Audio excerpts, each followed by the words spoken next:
அடுத்த உபதலைப்பு பட்டு துணி. இங்கே பட்டை பற்றி என் அபிப்பிராயத்தை சொல்ல வேண்டும். அது உங்களுக்கே தெரிந்திருக்கும். ஒரு முழ பட்டுக்காக நூற்றுக்கணக்கில் பட்டுப்பூச்சிகளை கொல்ல வேண்டியிருக்கிறது. இதனாலே அஹிம்சா பரமோ தர்மக என்கிற பெரிய ஆச்சாரத்துக்கு பங்கம் வந்து விடுகிறது. அதுவும் தவிர பட்டு விலையும் ரொம்ப ஜாஸ்தியாக இருப்பதால் பட்டுப்புடவை மோகத்தால் குடும்ப பொருளாதாரமே சீர்கெடுகிறது. இதிலே வசதி இருக்கிறவர்களை பார்த்து வசதி இல்லாதவர்களும் காப்பி பண்ண பார்ப்பதால் ரொம்பவும் கஷ்டம், கடன், கஷ்டி உண்டாகிறது. இந்த காரணங்களை உத்தேசித்துத்தான் பட்டு கூடாது என்று நான் சொல்லிக்கொண்டு வருகிறேன்.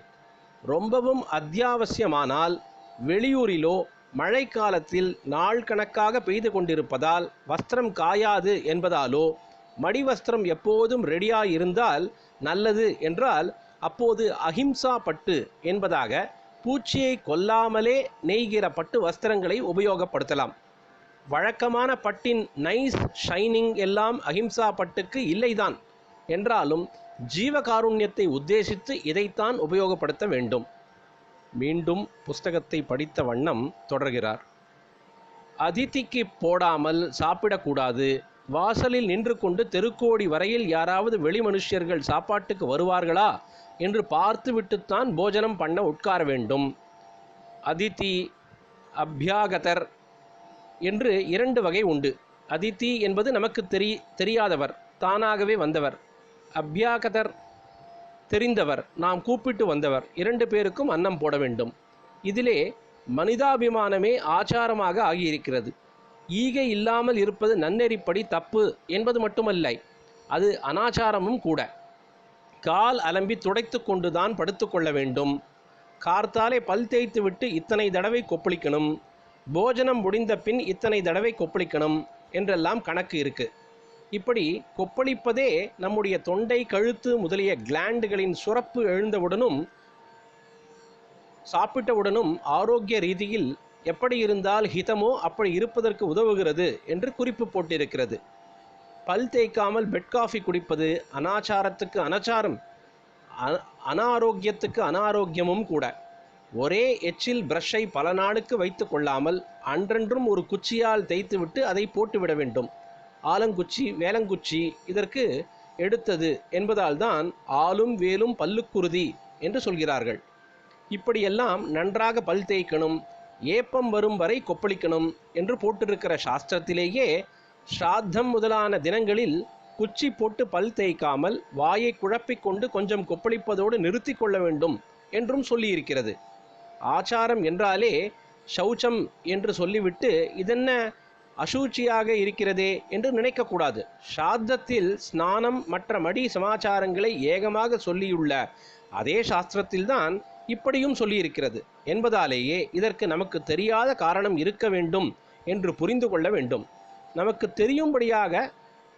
தெரியும்படியாகவும் ஒரு காரணம் இந்த புஸ்தகம் போட்டவர் சொல்லியிருக்கிறார். அதாவது நன்றாக பல் தேய்த்து நாக்கை வழித்து கொண்டு அப்புறம் கொப்பளிப்பதால் பித்த நீரெல்லாம் வெளியே வந்துவிடும். மற்ற நாட்களில் அப்படி வர வேண்டியதுதான். ஆனால் இப்படி பித்த நீர் வந்தவுடன் பசி எடுத்துவிடும்.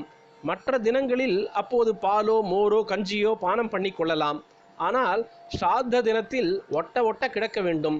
அன்றைக்கு ரொம்பவும் லேட்டாக, அதாவது மத்தியானம் 1 மணிக்கு மேலே அபரான காலத்தில் தான் ஸ்ராத்த கர்மா ஆரம்பித்து அப்புறம் அதை முடித்து போஜனம் பண்ண வேண்டும்.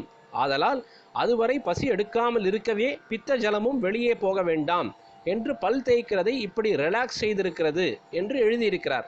அதாவது இதுவும் தாட்சண்யத்தோடு ஆச்சாரம் பண்ணி கொடுப்பதில்தான் சேரும்.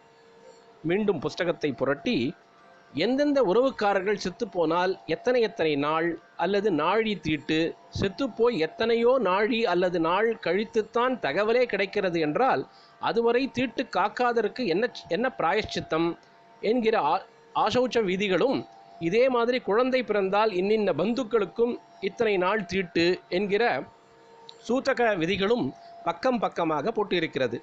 இந்த 2 தீட்டுக்கும் இடையே வித்தியாசங்கள் நிறைய இருக்கின்றன. இந்த இரண்டுக்குமே வித்தியாசமாக கிரகண கால தீட்டை பற்றி போட்டிருக்கிறது. மற்ற தீட்டுக்களில் ஜபம் பண்ணக்கூடாது என்றால் கிரகண காலத்தில் ஜபம் பண்ணுவதற்கு வீரியம் அதிகம், அது அபரிமிதமான பலனை தரும். எந்த தேசத்திலும் இல்லாதபடி ரொம்ப கடுமையாக தீட்டுக்களை அதிலும் சாவுத்தீட்டை சொன்ன அதே சாஸ்திரம் ஒரு பிள்ளை விவாக காலத்தில் சங்கல்பம் செய்து கொண்டு கங்கணம் கட்டிக்கொண்டு விட்ட பின் அந்த சடங்கு சேஷஹோமத்தோடு முடிகிற வரையில் அவனுக்கு சொந்த மாதா பிதாக்கள் மரணமடைந்தால் கூட தீட்டு கிடையாது என்றும் சொல்கிறது. இப்படியெல்லாம் விசித்திரமாக ஏகப்பட்டவை போட்டிருக்கிறது. மீண்டும் புஸ்தகத்தை புரட்டிவிட்டு, இளநீரை வெண்கல பாத்திரத்தில் வைத்தால் அது கல்லுக்கு சமமாகிவிடும். இதற்கு கெமிக்கல் ரியாக்ஷன் ஏதாவது காரணமாக இருக்கலாம் என்று ஆராய்ச்சியாளர்கள் சொல்லலாம். ஆனால் அது மட்டும் காரணமாக இருக்க வேண்டும் என்பதில்லை. அமிர்ததாரை தொடர்ந்து பொழியும். பிரதோஷ சங்கர பிரத்யக்ஷ சங்கர தென்னாருடைய பிரிவா போற்றி, எந்நாட்டவர்க்கும் இறைவா போற்றி, சர்வஜா சர்வவியாபி பிரிவா சரணம், மாயப்பிறப்பருக்கும் மகாபிரிவாடி போற்றி.